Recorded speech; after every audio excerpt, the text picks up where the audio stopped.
Hello and welcome to the channel. ಈ ವಿಡಿಯೋದಲ್ಲಿ ascending triangle ಪ್ಯಾಟರ್ನ ಬಗ್ಗೆ ತಿಳ್ಕೊಳ್ಳೋಣ. ನಮ್ಮ ಹಿಂದಿನ ವಿಡಿಯೋದಲ್ಲಿ ಸಿಮೆಟ್ರಿಕಲ್ ಟ್ರಯಾಂಗಲ್ ಪ್ಯಾಟರ್ನ್ ಬಗ್ಗೆ ತಿಳ್ಕೊಂಡಿದ್ವಿ.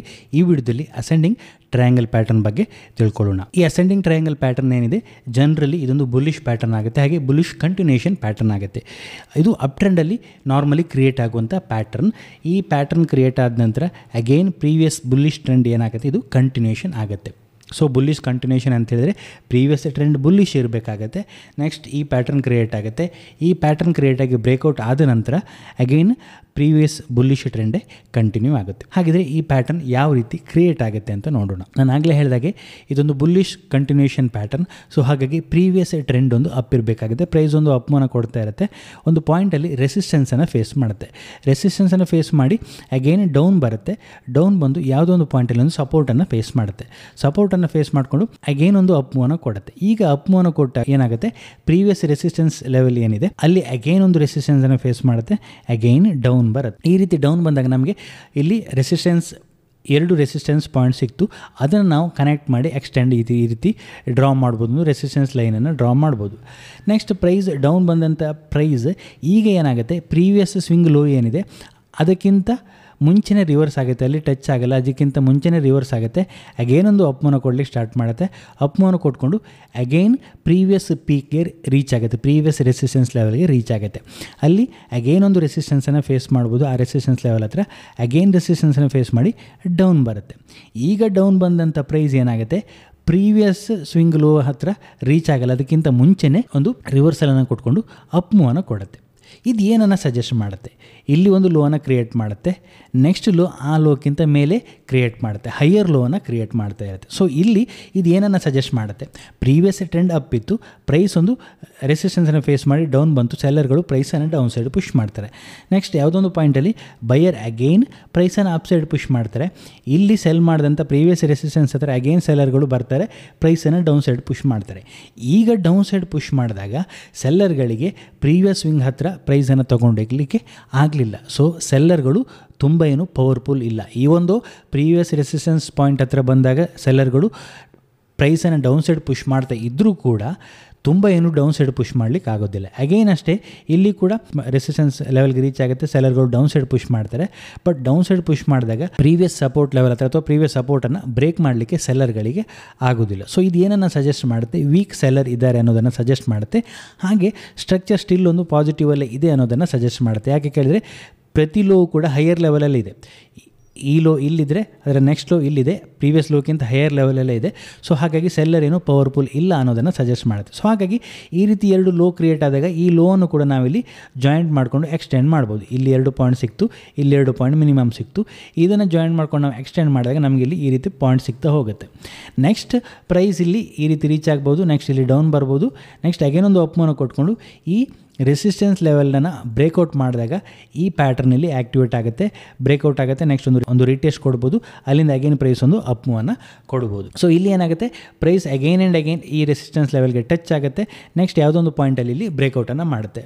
ಸೆಲ್ಲರ್ಗಳು ಡೌನ್ ಸೈಡ್ ಪ್ರೈಸನ್ನು ಪುಷ್ ಮಾಡಿದರೂ ಕೂಡ ಪ್ರೀವಿಯಸ್ ಸ್ವಿಂಗ್ ಲೋವನ್ನು ಬ್ರೇಕ್ ಮಾಡಲಿಕ್ಕೆ ಫೇಲ್ ಆಗ್ತಾರೆ. ಸೊ ಹಾಗಾಗಿ ಇದೊಂದು ಪಾಸಿಟಿವ್ ಪ್ಯಾಟರ್ನ್ ಆಗಿದೆ. ಇನ್ ಕೇಸ್ ಪ್ರೈಸ್ ಡೌನ್ ಬಂದು ಈ ಪ್ರೀವಿಯಸ್ ಸ್ವಿಂಗ್ ಲೋವನ್ನು ಡೌನ್ ಸೈಡಲ್ಲಿ ಬ್ರೇಕ್ ಡೌನ್ ಮಾಡ್ತು ಅಂತೇಳಿ ಈ ಪ್ಯಾಟರ್ನಲ್ಲಿ ಫೇಲ್ ಆಗುತ್ತೆ, ಪ್ಯಾಟರ್ನ್ ಕಂಟಿನ್ಯೂ ಆಗೋದಿಲ್ಲ.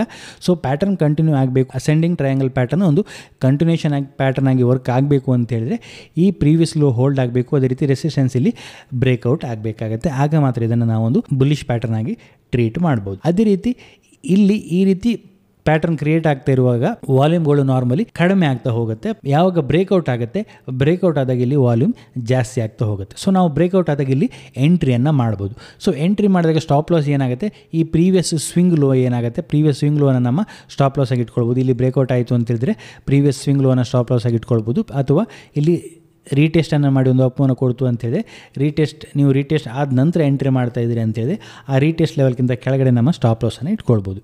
ಹಾಗಿದ್ರೆ ಟಾರ್ಗೆಟನ್ನು ಎಷ್ಟು ಎಕ್ಸ್ಪೆಕ್ಟ್ ಮಾಡ್ಬೋದು ಅಂತ ಕೇಳಿದರೆ ಈ ಪ್ಯಾಟರ್ನ ಹೈಟ್ ಏನಿದೆ ಅಷ್ಟು ಟಾರ್ಗೆಟನ್ನು ನಾವು ಬ್ರೇಕ್ಔಟ್ ಆದ ನಂತರ ಎಕ್ಸ್ಪೆಕ್ಟ್ ಮಾಡ್ಬೋದು. ಒಂದು ಚಾರ್ಟ್ನ ಎಕ್ಸಾಂಪಲನ್ನು ನೋಡೋಣ. ನಾವು ಬ್ಯಾಂಕ್ ನಿಫ್ಟಿ 15 ಮಿನಿಟ್ ಚಾರ್ಟನ್ನು ನೋಡ್ತಾ ಇದ್ದೀವಿ. ಬ್ಯಾಂಕ್ ನಿಫ್ಟಿ 15 ಮಿನಿಟ್ ಚಾರ್ಟಲ್ಲಿ ಪ್ರೈಸ್ ಒಂದು ಅಪ್ಮೂವ್ನ ಕೊಡ್ತಾ ಇತ್ತು.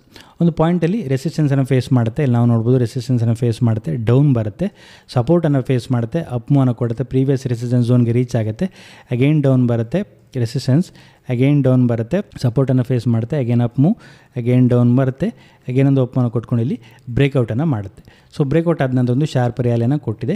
ಇಲ್ಲಿ ಡೌನ್ ಬಂದಾಗಲೆಲ್ಲ ಒಂದು ಸ್ವಿಂಗನ್ನು ಕ್ರಿಯೇಟ್ ಮಾಡಿದಾಗಲೆಲ್ಲ ಪ್ರೀವಿಯಸ್ ಸ್ವಿಂಗ್ಗಿಂತ ಮೇಲೇನೇ ಇತ್ತು. ನಾವಿಲ್ಲಿ ನೋಡ್ಬೋದು ಪ್ರೀವಿಯಸ್ ಸ್ವಿಂಗ್ಗಿಂತ ಮೇಲೇನೇ ಇತ್ತು. ಸೊ ಕ್ಲಿಯರಾಗಿ ನಾವೊಂದು ಈ ರೀತಿ ಲೈನನ್ನು ಡ್ರಾ ಮಾಡ್ಬೋದು. ಹೈಯರ್ ಲೋಗಳನ್ನೇ ಕ್ರಿಯೇಟ್ ಮಾಡ್ತಾ ಇತ್ತು. ಇಲ್ಲಿ ಒಂದು ಫ್ಲ್ಯಾಟ್ ರೆಸಿಸ್ಟೆನ್ಸ್ ಲೆವೆಲನ್ನು ಕ್ರಿಯೇಟ್ ಮಾಡುತ್ತೆ. ಇಲ್ಲಿ ಬ್ರೇಕೌಟ್ ಆಗುತ್ತೆ. ಬ್ರೇಕೌಟ್ ಆದ ನಂತರ ನಾವು ನೋಡ್ಬೋದು ಇಷ್ಟು ದೊಡ್ಡ ಹೈಟ್, ಪ್ಯಾಟರ್ನ್ ಹೈಟ್ ಅಷ್ಟು ಟಾರ್ಗೆಟ್ ನಮಗೆ ಸಿಗುತ್ತೆ, ಅದಕ್ಕಿಂತ ದೊಡ್ಡದೇ ಸಿಗುತ್ತೆ. ಸೊ ಒಂದು ಶಾರ್ಪ್ ರ್ಯಾಲಿ ಬ್ರೇಕೌಟ್ ಆದ ನಂತರ ನಮಗೆ ಇಲ್ಲಿ ಕೊಡ್ತು. ಇದು 15 ಮಿನಿಟ್ ಚಾರ್ಟಲ್ಲಿ. ಸೊ ಎಲ್ಲ ಟೈಮ್ ಫ್ರೇಮಲ್ಲಿ ಕೂಡ ವರ್ಕ್ ಆಗುತ್ತೆ ಈ ಲಾಜಿಕ್. ನೆಕ್ಸ್ಟ್ ಇಲ್ಲೊಂದು ಡೈಲಿ ಚಾರ್ಟಲ್ಲಿ ಒಂದು ಪ್ಯಾಟರ್ನನ್ನು ನಾವು ಅಬ್ಸರ್ವ್ ಮಾಡ್ಬೋದು. ಪ್ರೈಸ್ ಒಂದು ಅಪ್ ಮೂವ್ನ ಕೊಡ್ತಾ ಇತ್ತು, ರೆಸಿಸ್ಟೆನ್ಸನ್ನು ಫೇಸ್ ಮಾಡುತ್ತೆ, ಡೌನ್ ಬರುತ್ತೆ, ಒಂದು ಅಪ್ ಮೂವ್, ಅಗೇನ್ ರೆಸಿಸ್ಟೆನ್ಸನ್ನು ಫೇಸ್ ಮಾಡುತ್ತೆ, ಡೌನ್ ಬರುತ್ತೆ, ಸಪೋರ್ಟ್, ಅಗೇನ್ ಒಂದು ಅಪ್ ಮೂವ್, ನೆಕ್ಸ್ಟ್ ಡೌನ್ ಬರೋಂಥ ಪ್ರಯತ್ನ ಮಾಡುತ್ತೆ, ಅಗೇನ್ ಒಂದು ಅಪ್ ಮೂವ್ನ ಕೊಟ್ಕೊಂಡು ಇಲ್ಲಿ ಬ್ರೇಕೌಟನ್ನು ಮಾಡಿಕೊಂಡು ಶಾರ್ಪ್ ಅಪ್ ಮೂವ್ನ ಕೊಡುತ್ತೆ. ಸೊ ಇದರ ಲಾಜಿಕ್ ಏನು ಸಜೆಸ್ಟ್ ಮಾಡುತ್ತೆ, ಸೆಲ್ಲರ್ ಪ್ರೈಸನ್ನು ಡೌನ್ ಸೈಡ್ ಪುಷ್ ಮಾಡ್ತಾರೆ. ಬಟ್ ಡೌನ್ ಸೈಡ್ ಪುಷ್ ಮಾಡಿದಾಗಲೆಲ್ಲ, ಪ್ರತಿ ಸಲ ಸೆಲ್ಲರ್ ಡೌನ್ ಸೈಡ್ ಪುಷ್ ಮಾಡಿದಾಗಲೆಲ್ಲ ಬಯರ್ಗಳು ಬೇಗ ಆ್ಯಕ್ಟಿವೇಟ್ ಹಾಕ್ಕೊಂಡು ಪ್ರೈಸನ್ನು ಅಪ್ ಸೈಡ್ ಪುಷ್ ಮಾಡ್ತಾರೆ ಅಂತ ಇದು ಸಜೆಸ್ಟ್ ಮಾಡುತ್ತೆ. ಅಗೇನ್ ಆ್ಯಂಡ್ ಅಗೇನ್ ಈ ರೆಸಿಸ್ಟೆನ್ಸ್ ಲೆವೆಲ್ಗೆ ಟಚ್ ಮಾಡ್ತಾರೆ. ರೆಸಿಸ್ಟೆನ್ಸ್ ಲೆವೆಲ್ ಹತ್ರ ಪ್ರೈಸನ್ನು ಬೈರ್ ಪುಷ್ ಮಾಡ್ತಾರೆ. ಒಂದು ದಿನ ಅದು ಬ್ರೇಕೌಟ್ ಆಗುತ್ತೆ. ಬ್ರೇಕೌಟ್ ಆದ ನಂತರ ಸೆಲ್ಲರ್ಗಳ ಸ್ಟಾಪ್ ಲಾಸ್ಗಳು ಹಿಟ್ ಆಗುತ್ತೆ ಅಥವಾ ಸೆಲ್ಲರ್ಗಳು ಕವರಿಂಗ್ ಮಾಡ್ತಾರೆ. ಬೈರ್ಗಳು ಅಗೇನ್ ಒಂದಷ್ಟು ಹೊಸ ಪೊಸಿಷನನ್ನು ಕ್ರಿಯೇಟ್ ಮಾಡಿಕೊಂಡು ಎಂಟ್ರಿಯನ್ನು ಮಾಡ್ತಾರೆ. ಇಲ್ಲೊಂದು ವೀಕ್ಲಿ ಚಾರ್ಟನ್ನು ನೋಡ್ತಾ ಇದ್ದೀವಿ. ಪರ್ಫೆಕ್ಟ್ ಆದ ಅಸೆಂಡಿಂಗ್ ಟ್ರಯಾಂಗಲ್ ಪ್ಯಾಟರ್ನ್ ಕ್ರಿಯೇಟ್ ಆಗಿರುವಂಥದ್ದು. ಪ್ರೈಸ್ ಒಂದು ಅಪ್ ಮೂವ್ನ ಕೊಡ್ತಾ ಇರುತ್ತೆ, ರೆಸಿಸ್ಟೆನ್ಸ್ ಡೌನ್ ಬರುತ್ತೆ, ಅಗೇನ್ ಒಂದು ಅಪ್ ಮೂವ್, ನೆಕ್ಸ್ಟ್ ಡೌನ್ ಬರುತ್ತೆ, ಪ್ರೀವಿಯಸ್ ಸ್ವಿಂಗ್ ಲೋಕ್ಕಿಂತ ಮೇಲೇ ಸಪೋರ್ಟನ್ನು ಪಡ್ಕೊಂಡು ರಿವರ್ಸ್ ಆಗುತ್ತೆ, ಅಗೇನ್ ಒಂದು up move, again down, again up move, again down ಬರುತ್ತೆ, ನೆಕ್ಸ್ಟ್ ಇಲ್ಲಿ ಬ್ರೇಕೌಟನ್ನು ಮಾಡುತ್ತೆ, ಶಾರ್ಪ್ ರ್ಯಾಲಿಯನ್ನು ಬ್ರೇಕೌಟ್ ಆದ ನಂತರ ಮಾಡುತ್ತೆ ವೀಕ್ಲಿ ಚಾರ್ಟಲ್ಲಿ. ಸೊ ವೀಕ್ಲಿ ಚಾರ್ಟಲ್ಲಿ ಒಂದು ಅಸೆಂಡಿಂಗ್ ಟ್ರಯಾಂಗಲ್ ಪ್ಯಾಟರ್ನ್ ಕ್ರಿಯೇಟ್ ಆಗುತ್ತೆ. ಈ ರೀತಿಯಲ್ಲಿ ಬ್ರೇಕೌಟ್ ಆದಾಗ ನಾವಿಲ್ಲಿ ಈ ಬ್ರೇಕೌಟ್ ಲೆವೆಲ್ಗಿಂತ ಕೆಳಗಡೆಯಲ್ಲಿ ಸ್ಟಾಪ್ ಲಾಸನ್ನು ಇಟ್ಕೊಳ್ಬೋದು. ಸೊ ಇಷ್ಟು ದೊಡ್ಡದಾದ ಹೈಟ್ ಏನಿರುತ್ತೆ, ಇಷ್ಟು ದೊಡ್ಡದಾದ ಪ್ಯಾಟರ್ನ್, ಇಷ್ಟು ದೊಡ್ಡದಾದ ಟಾರ್ಗೆಟ್ ನಮಗೆ ಬ್ರೇಕೌಟ್ ಆದ ನಂತರ ಸಿಗುತ್ತೆ ಅಂತ ಈ ಪ್ಯಾಟರ್ನಲ್ಲಿ ಸಜೆಸ್ಟ್ ಮಾಡುತ್ತೆ. ಇಲ್ಲಿ ನಾವು ನೋಡ್ಬೋದು ಬ್ರೇಕೌಟ್ ಆದಾಗ ವಾಲ್ಯೂಮ್ಗಳು ಜಾಸ್ತಿ ಇರುವಂಥದ್ದು, ಅದೇ ರೀತಿ ಪ್ಯಾಟರ್ನ್ ಕ್ರಿಯೇಟ್ ಆಗುವಾಗ ವಾಲ್ಯೂಮ್ ಸ್ವಲ್ಪ ಕಡಿಮೆ ಇತ್ತು, ನೆಕ್ಸ್ಟ್ ಬ್ರೇಕೌಟ್ ಆಗುವಾಗ ವಾಲ್ಯೂಮ್ ಇನ್ಕ್ರೀಸ್ ಆಗಿರುವಂಥದ್ದು. ಇದಿಷ್ಟು ಅಸೆಂಡಿಂಗ್ ಟ್ರಯಾಂಗಲ್ ಬಗ್ಗೆ.